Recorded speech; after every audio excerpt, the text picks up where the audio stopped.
महानगरपालिकेच्या प्रचाराचा आपण जाणून घेणार आहोत प्रभाग क्रमांक 17मध्ये या ठिकाणी. ताई नमस्कार. कसा प्रतिसाद आहे जनतेचा? लोकांचा प्रतिसाद अतिशय उत्तम आहे. त्यांची आणि आमची नाळ अगदीच जुळलेली आहे आणि अजित भयांचं जे 9 वर्षापर्यंतचं काम आहे ते अगदीच म्हणजे 10 पैकी 8 कामं झाली आहेत, 2 कामं राहिलेली असतील, पण ते आम्ही काही कारणास्तव ते राहिलेली आहेत आणि त्या पूर्ण करण्याचा आम्ही प्रयत्न करणार आहोत. आणि आम्ही तो वसा आता घेतलेला आहे की आम्ही आता बाहेर पडलोय ह्याच्यासाठीच की आम्ही सर्व नागरिकांच्या अडचणी दूर करायच्यात आम्हाला. प्रभागामध्ये आपण फिरलात, लोकांनी कोणत्या समस्या सांगितल्या आणि त्या समस्यावर आपण नेमकं लोकांना फार तर नाली, रस्ता आणि कचरा याच विषयी म्हणजे अडचणी आहेत. आणि नाली रस्ता म्हणायला गेलं तर आपण ड्रेनेजचं काम चालूच आहे. ड्रेनेज आणि पॅचअप झालं म्हणजे छोटे चेंबर वगैरे झाल्यानंतरच रस्ते होणार आहेत आणि त्या अडचणी कायमच्या दूर होणार आहेत. तर हे टेम्पररी सोल्युशन नसताना परमनंट सोल्युशन हे आपण काम करतोय याच्यावरती. मला सांगा बघा, काल जो प्रकार झाला त्या संदर्भामध्ये काय? त्या संदर्भामध्ये आम्ही बोलण्यापेक्षा जनता बोलेल.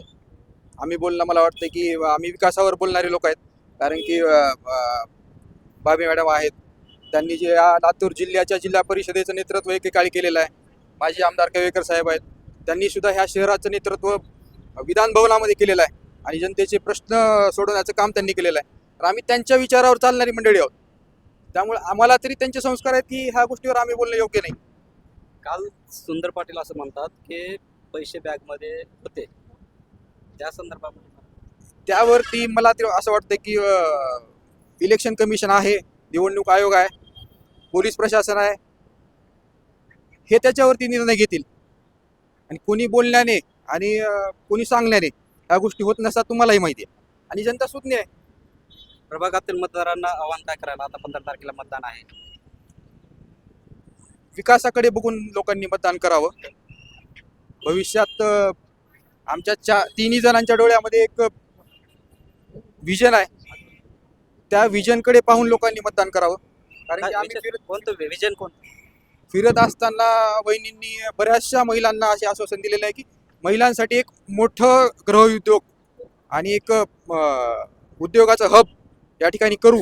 आणि जे आपण तरुणी आहोत आम्ही, तर त्यांच्यासाठी जे आपण पुणे मुंबईला जातो त्यांच्यासाठी एक आपण ज्याप्रमाणे इंजवडी हे IT हब आहे, त्याच पद्धतीनं आपण लातूरमध्ये काही करू शकतो का, असा आमचा विचार आणि मानस आहे.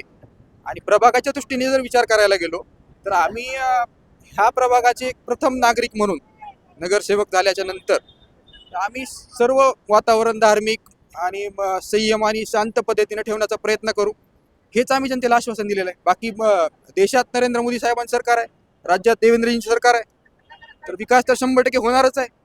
आणि भाजपची जी विचारधारा आहे ती फक्त आणि फक्त विचारधारा, ती विकासाची विचारधारा आहे. आणि आमच्या इथे आम्ही बाकी त्या व्यतिरिक्त काही करतच नाही. त्यामुळे लोकांनी मान्य केलेलंच आहे. त्याच्यावरती 16 तारखेला तुम्हाला दिसून येईल की जनता कोणाच्या पाठीमागे आहे. मला एक सांगा, सुंदर पाटील असा आरोप करतात की जे काही विकास कामं झाले ते काँग्रेसनंच केले आणि त्यांनी असं आवाहन दिलंय की अजित पाटील कवेकर यांना की एका स्टेजवर बसावं आणि तुम्ही तुमचे विकास कामं सांगा, आम्ही आमचे सांगतो, असं आवाहन केलं. त्याबद्दल काय सांगा? आम्हाला मंजूर आहे ते. फक्त तुमच्या विकास कामाचा आढावा तुम्ही आमच्या पुढे आणावा आणि आम्ही आमचा आढावा लोक देतील, तुम्ही तुमचा आढावा द्यावा. कधी तरी तुम्ही तारीख ठरवणार? आम्ही नाही, त्यांनीच ठरवली तर योग्य राहील. कारण आमच्याकडे पूर्ण कामाचा आढावा आम्हालाही पाठ आहे आणि लोकांनाही पाठ आहे. त्याच्यामुळे दुसऱ्याच्या म्हणजे आयत्या पिठावर रेगोट्या ओढणं ते त्यांचं काम आहे. मतदारांना 15 तारखेच्या मतदानाला काय आव्हान करा?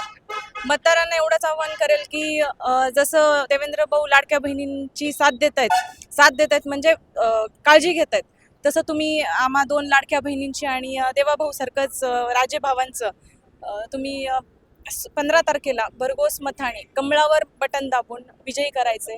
आणि या व्यतिरिक्त काय म्हणजे दुसरं काही नसतं. नक्कीच विकास कामाच्या बाबतीमध्ये सुंदर पाटलांनी जे आव्हान दिलं आहे अजित पाटील कवेकरांना, तर ते त्यांनी मान्य केलेलं आहे. वेळ तारीख तुम्ही ठरवा, आम्ही तुमचा विकास कामाचा आढावा देऊ, तुम्ही तुमचे कामं सांगा, असं आवाहन करून येणाऱ्या 15 तारखेला जनतेला विकास कामाच्या पाठीमागे राहावा असं संबोधित केलेलं आहे. मी सोनेराव गायकवाड.